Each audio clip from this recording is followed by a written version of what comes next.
Hi everybody, Adam here. Welcome back to our Lego room. In today's Lego room update video, lots of ground to cover.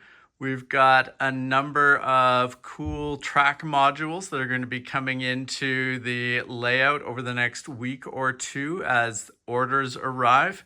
So we're going to cover off some of the things that we're planning and how those modules will be integrated with the layout.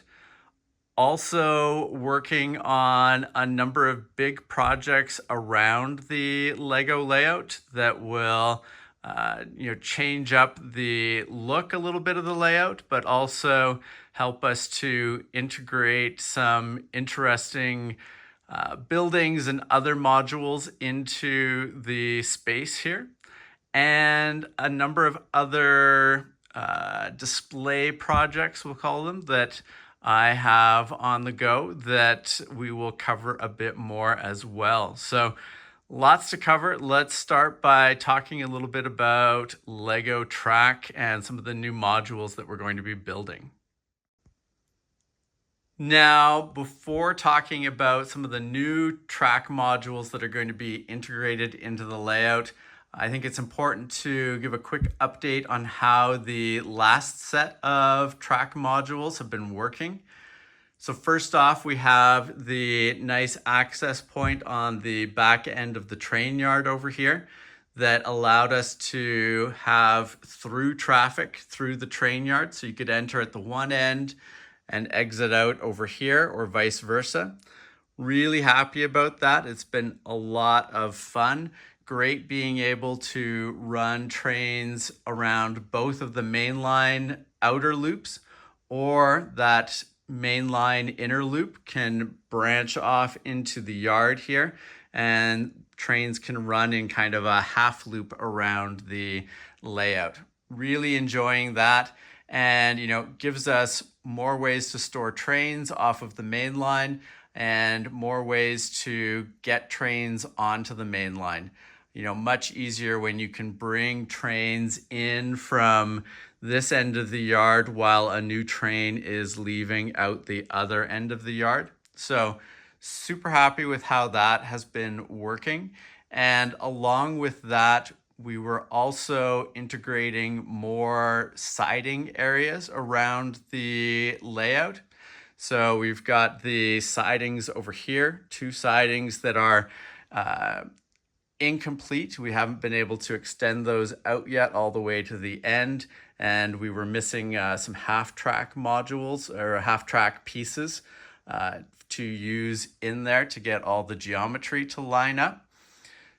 And you can see that at this end over here, we added a couple of short sidings just off of that back end of the train yard there. So been really happy with those sidings. We've got parts coming to fill in the little half-track piece gaps that we have in the in both of those sidings, and we've also got a number of parts coming in for the underneath of the ballast part of that track there. So we will be finishing off both of those yards so that they are completely usable, which will be nice. That'll allow us a number of trains to be stored out there. But one thing that's become very clear as we've gone through this exercise of putting those sidings in and adding the additional space in the train yard is that we've got a lot of trains, a lot of things that we would like to have displayable, and a lot of things that we would like to have accessible to the main line, so it's not too hard to run them when we want to. And you can see over here, I've been building out some additional train cars, getting train cars off of the various shelves that we have around the Lego room and, putting them closer to the layout here. A number of them still need to be fixed up as they've come out of various storage containers. And we still have some train cars and locomotives that we are building, but you start to get the idea that there's a lot of train cars that are still off of the layout They are not, they need to be lifted on and off the layout. They can't be just run at any given moment from where they are currently. So my goal not only is to get these fixed up and runnable around the layout, but I would like to have ultimately more track, more sidings for storing and displaying the trains, and more mainline, accessible track that they can run off of. So a couple things that we're going to do to facilitate that. So first off, at this end of the layout over here, I'm going to be adding R120 turnouts on the outside mainline track there. So there will be a turnout into a siding that goes right here along the edge of the layout. And there'll be one off of the back there that just goes down past the Eiffel Tower.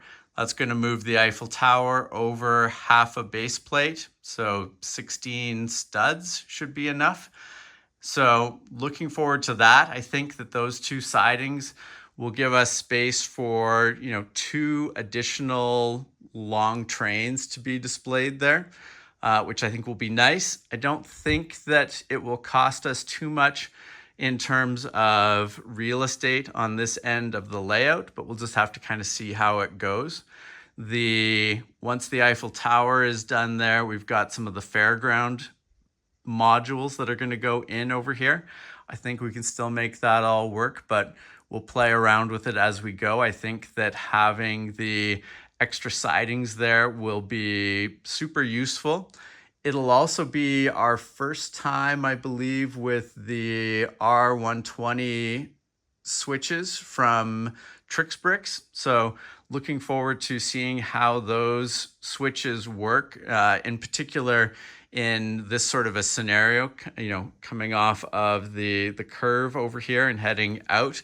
I think they should be really cool and quite functional, but it'll be interesting to see how that all sort of comes together. One thing to note is that we still have basically a full base plate along the edge of the layout here. So that siding here is going to be a half base plate module with one base plate of space on its outer edge. I'm not sure what I'm going to put on that outer edge. I don't know if there'll be other buildings or modules that we'll want to do, or maybe it'll make sense to try to put some additional siding space and a crossover there to get out to that extra siding space. We'll just have to kind of see how it goes. To start with, it's going to be the siding going out here, and we'll just leave this blank, but we can fill that in later. So that'll give us 2 additional sidings that are attached to the main line.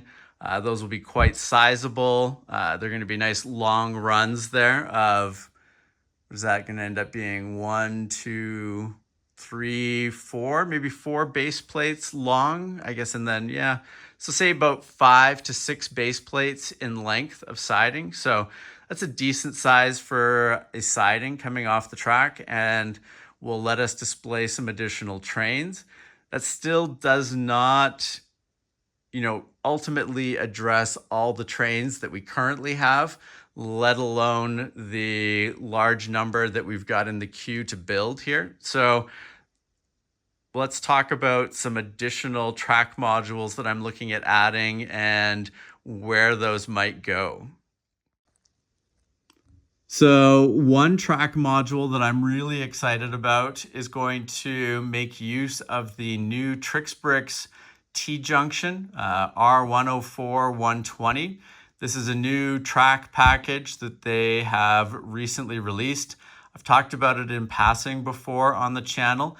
They've now released it. Super excited about this. I think it's an amazing set of track and can't wait to have it arrive here so that we can start to test it out and see how it'll work. But you can see the general look of it here. Very similar to what we added on the back end of the rail yard there, with the exception of the fact that you can get from both the outside and the inside mainline track to the yard space via this track configuration. So ultimately gives us more flexibility and more options for moving trains around. Initially, my plan is not to have this up on the back end of the train yard here, though, although it really could just swap in if we decide that we want it there in the future.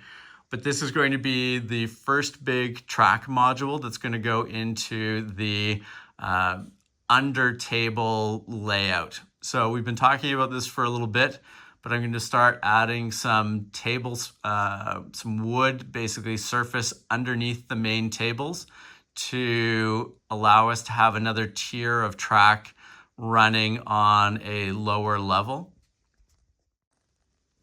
So the idea is that under this part of the layout here will be the Winter Village loop.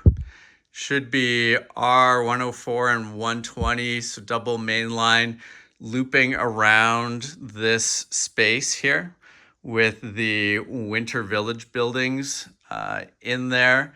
And then that is going to have a switch that allows you to move out towards the underside of the current rail yard space there.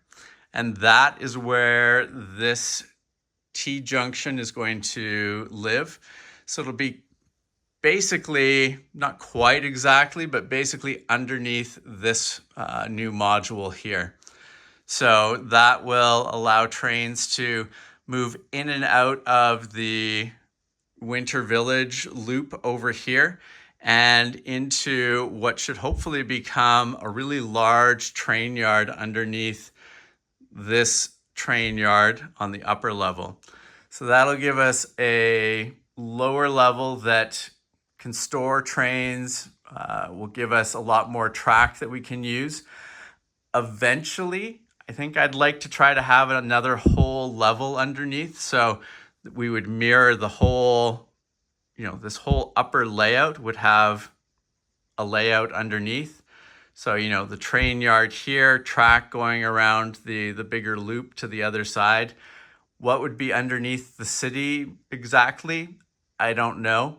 But, we could have a full track loop under there that could then, connect over to the Winter Village track on this side, and ultimately just gives us another 2 main lines that we can run around the main loop over there, and another 2 main lines on this loop that's sort of off to the side with the Winter Village.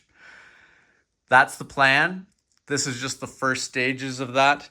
There's a lot of work to do to get the underneath part of this section of the Lego tables all cleared out and ready to have lumber put in to make that surface that the track can go on top of. But we will get this built up and ready to go.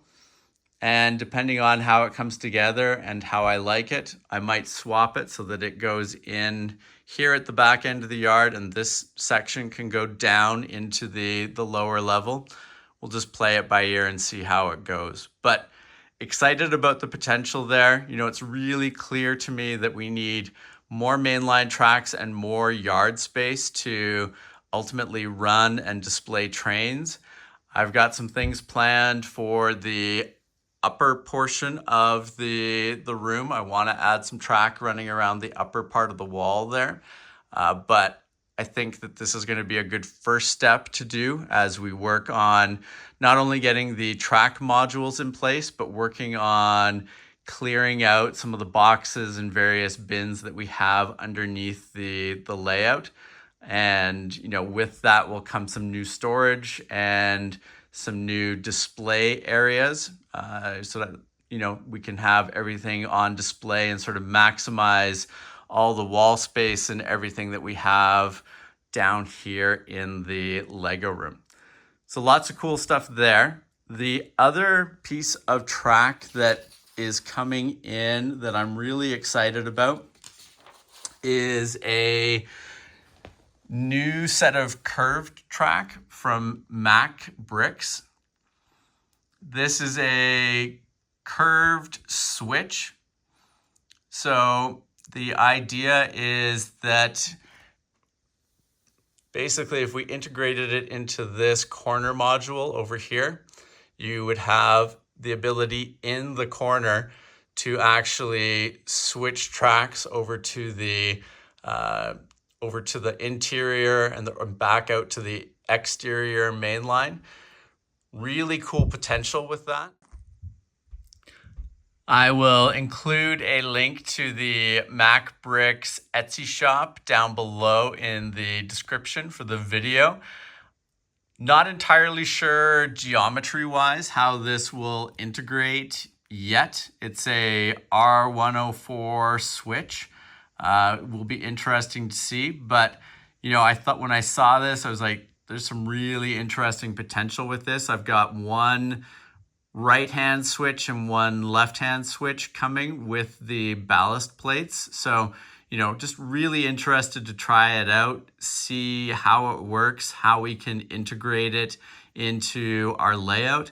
And, it just gives me the potential for another, interesting type of corner module I can have here in the layout, in the Lego room, but also another set of interesting track that I could potentially take out to group shows that I display at. So really interested to try this out. Always interested to see new ideas and new participants in the Lego compatible track market. So really excited about this, and we will talk more about this once my order arrives and we can start to play around with that a bit and see, how it might integrate with the layout here.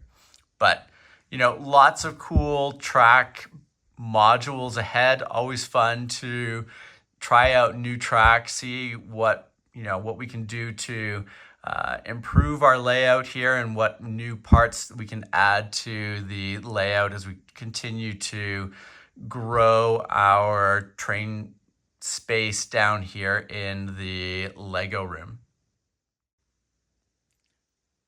Now, as you might recall earlier in the video, I was mentioning a number of bigger projects that we were going to do as we integrate a number of sets and buildings into the Mills layout. One of those is going to be the lighthouse. Originally, I'd been planning on having the lighthouse in the sort of back corner over there. But now with the release of the new NASA Artemis Space Launch System set, really think this would look cool in a Mills module. And I think that back corner could be a really cool spot for it. Might give us the opportunity to put some other modules around it that kind of feed into the space, rocket launch theme. So going to head that way, the launch system will be over there. And then that means that we need a space for the lighthouse. And I'm thinking this corner over here, we might be able to make a little water patch that we could use to display the lighthouse. It's not going to be a huge amount of water, but I think it'll still look nice and integrate well with that part of the layout. Will be a fun element to have on display. And then I'm going to be trying to integrate the two wind turbines into this end of the layout over here. Try to come up with a new way to integrate them into a Mills module. A little different from what I had before, but I'd like to get both of them into this chunk of the interior curve here. So big projects ahead with that. We've got a number of buildings that are also going to be going into the city side of the layout. So we'll be talking more about some of the other Mills projects, city buildings and changes, as well as some of the trees and related landscaping changes in another upcoming video, but lots of cool stuff ahead on that front as well. So, overall, I think that June is going to be a really pivotal big month for the layout. Some really cool, interesting shifts, and hopefully, starting to unlock some more space around the room for display purposes and for running trains. When it comes to displaying our built Lego sets and various Lego structures around the exterior of the room, I've got a new shelf that I'm going to be putting in roughly right there on that. That'll kind of extend out from the bookcase into that corner. And the goal is once that shelf is in there, we'll put a few more space themed builds above that. I think it'll be a nice sort of thematic area for them and won't inhibit any of the train work that we do eventually up above that there. So look forward to seeing that in the coming month or so. The other display area that I'm working on at the moment is rearranging and trying to improve some of the display area in I call it the Lego office space, sort of off from the main Lego room. It's where I do a lot of my filming and, sort of uploading of videos. So you can see right now we've got the Ahsoka Tano lightsabers from Bricker Builds on display here. I'm going to be looking to add a number of additional builds on these shelves here. And then I'm starting to build out some more display for the Bricker builds and models that I've been working on this corner of the office space as well. Really cool builds and, a lot of exciting, interesting models ahead. So I think this will be an awesome space to display those in. Always nice to have, whenever I come into the room, some really impressive and awesome builds to look at and appreciate. So really happy with the ones that we've got up here so far and looking forward to extending this out in the coming weeks. One other thing to note, I'm going to be working on fixing up the grain elevator support building there in the coming days. All the parts, well, most of the parts I think are now in for the roof for that particular building. Looking forward to revamping how that's put together to make it a little more, sturdy and transportable, just like the changes I made to the top part of the grain elevator itself. So more on that project ahead, but nice that the Bricklink orders have now come in, so that opens up that project as well. So I want to try to get that finished because towards the end of the summer, I'll have a show that I need to take that to. So always nice when you can make transporting builds to and from shows, easier and more stress-free. So looking forward to that change as well. So ultimately, like I said, a ton of exciting projects ahead, a lot of work, but I think that, we've got some really impressive things that will start to take shape around the layout. I've really enjoyed the recent changes. I think having the connection from the main line into the back end of the yard there really opened up some interesting functionality when it came to running trains around the layout. Really excited about that. And I think that a number of these projects that we're working on are really going to make some impactful changes around the layout. So looking forward to all of that. And, it should be a busy month ahead for the channel, but really, a busy few months as we head into the summertime. Lots of projects in addition to hopefully a convention or two that we will be attending. Now, if you have not subscribed to the channel, please make sure to do so that you don't miss out on any of our upcoming videos. And thank you very much for watching. We will see you again soon. Take care. Bye.